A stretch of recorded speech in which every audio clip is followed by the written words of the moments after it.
سلام دوستای عزیزم، وقت همگی بخیر. محمد هستم از صفحه اینستاگرامی و کانال یوتیوبی آقای هنر.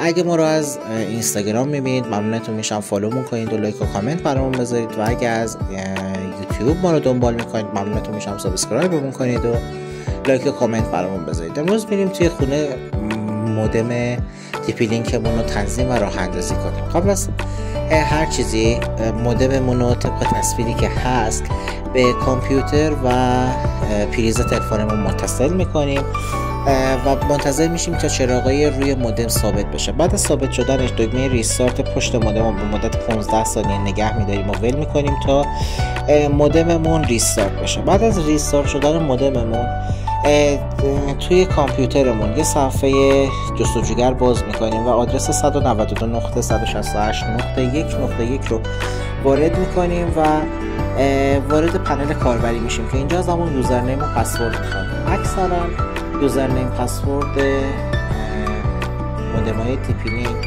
ادمین با حروف کوچیکه. اگر زدیم و قبول نکرد هر مودمی زیر یا پشتش یه لیبل از طرف شرکت زده شده که توی اون لیبل یوزرنیم و پسورد رو داره. بعد از وارد کردنش گزینه لاگین رو میزنید و وارد صفحه اصلی میشید. اینجا گزینه کویک استارت به خود براتون باز شده. گزینه نکست رو میزنید، وارد صفحه بعد میشید که اینجا موقعیت زمانی و جغرافیایی رو ازتون میخواد که تهران رو انتخاب میکنید. گزینه نکست رو میزنید، وارد صفحه بعد میشید که اینجا کشور رو ازتون میخواد که ایران رو وارد میکنید. گزینه ICP، VCI و VPI رو شرکتی که ازش اینترنت گرفتید در اختیارتون قرار میده. شاتل، آسیاتک، حالا مخابرات مختلفن، مقادیر مختلفی دارن. اینا رو وارد میکنید، میاین روی تایپ گزینه PPPoE و PPPoR رو انتخاب میکنید. وقتی که انتخاب کردید یه یوزرنیم پسورد ازتون میخواد که این یوزرنیم پسورد هم همون شرکت اینترنتی در اختیارتون میذاره. بعد از وارد کردنش گزینه نکست رو میزنید و وارد صفحه وای فای میشید. اینجا اگه میخواید وای فایتون دایر باشه و ازش استفاده کنید گزینه اکتیو، و اگه میخواین دایر نباشه گزینه دی اکتیو رو وارد میکنید.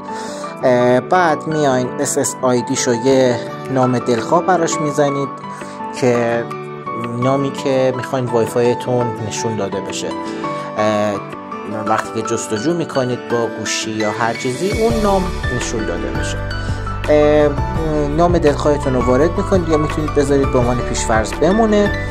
و اگه میخواین نام کاربریتون پنهون باشه گزینه یس رو میزنید، اگه میخواین پنهون نباشه گزینه نو رو میزنید. میایین رو قسمت تایپ VPA2 و PSK رو انتخاب میکنید و یه پسورد قوی براش انتخاب میکنید و در آخر گزینه نکست رو میزنید و تنظیماتی که انجام دادید رو ذخیره میکنید و بعد از ذخیره کردنش مودم رو روشن خاموش میکنید و ریستارتش میکنید. الان مودمتون آماده استفاده است.